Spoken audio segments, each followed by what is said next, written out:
When Ethan's maid, Rosa, didn't show up for work one Monday morning, he barely thought twice about it. People get sick. Cars break down. Life happens. But when she missed the next 2 days, without calling or texting, something inside him began to ache with worry. She was never late. Never unreliable. And when he finally decided to drive to her address to check if she was okay, what he found at her door would change his life forever. Before we dive into this emotional story, make sure to subscribe to Kindness Lights, where we share real and inspiring stories that remind us how powerful a little kindness can be. Don't forget to like this video if it touches your heart and comment below with your thoughts or your own stories of kindness. Now, let's begin. Ethan was a single dad in his late 30s, raising his 7-year-old daughter, Lily. Life hadn't been easy since his wife passed away 3 years earlier. He was juggling a full-time job, parenting, and the never-ending list of chores that came with maintaining a home. That's when Rosa came into their lives, a middle-aged woman from the neighborhood who cleaned houses for a living. She wasn't just good at her job, she brought warmth into their home. She'd hum songs while folding laundry, slip an extra cookie to Lily when Ethan wasn't looking, and sometimes even stay a few minutes late just to make sure the house felt calm and cozy. So when she suddenly stopped showing up, Ethan felt uneasy. It wasn't like her. By Wednesday, he called her phone. It went straight to voicemail.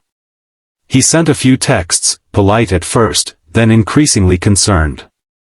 Still no answer. By Thursday, he made up his mind. He took the afternoon off work, told Lily to grab her backpack, and they drove across town to the small address Rosa had once written on a sticky note. The neighborhood was older, small, faded houses with peeling paint and worn fences. When Ethan parked, Lily looked around quietly, clutching her stuffed bunny. "Daddy, are we lost?" she asked softly. "No, sweetie," he said. "We're just checking on Miss Rosa. She might need our help." He walked up to the door and knocked. No answer. He tried again, louder this time. After a moment, the door creaked open, just a few inches, and a little boy's face appeared. He couldn't have been more than 10. His eyes were tired, his hair messy. "Hi there," Ethan said gently. "Is Rosa here? I'm her friend." The boy looked down and mumbled, "She's sick." Ethan hesitated.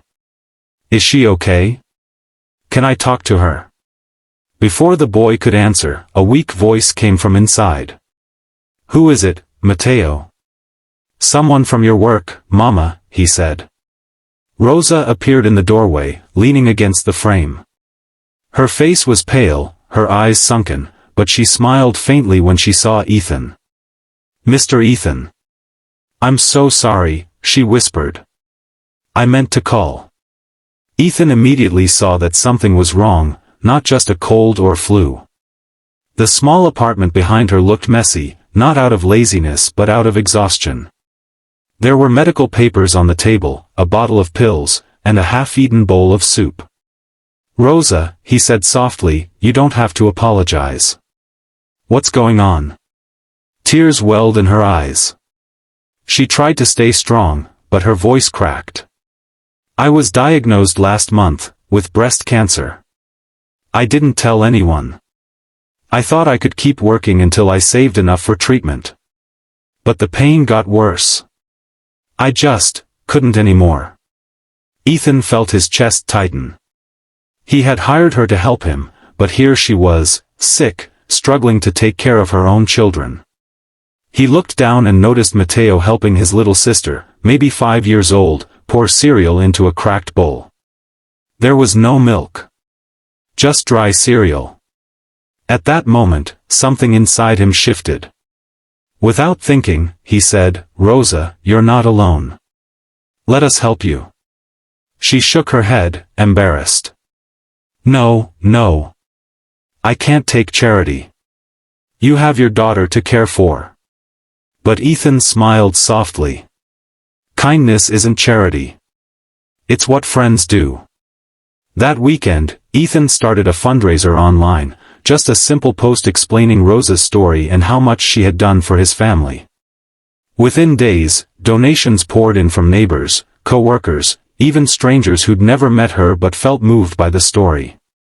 He organized meals, rides to her treatments, and even arranged for Lily and Mateo to have little playdates so Rosa could rest. Months passed, and the community rallied around Rosa. Ethan would stop by after work with groceries, or just to sit with her kids while she recovered from chemotherapy. Slowly, her color returned. Her laughter came back. She started smiling again. One afternoon, as the sun set over their quiet street, Rosa stood on her porch, healthier and stronger than she'd been in months.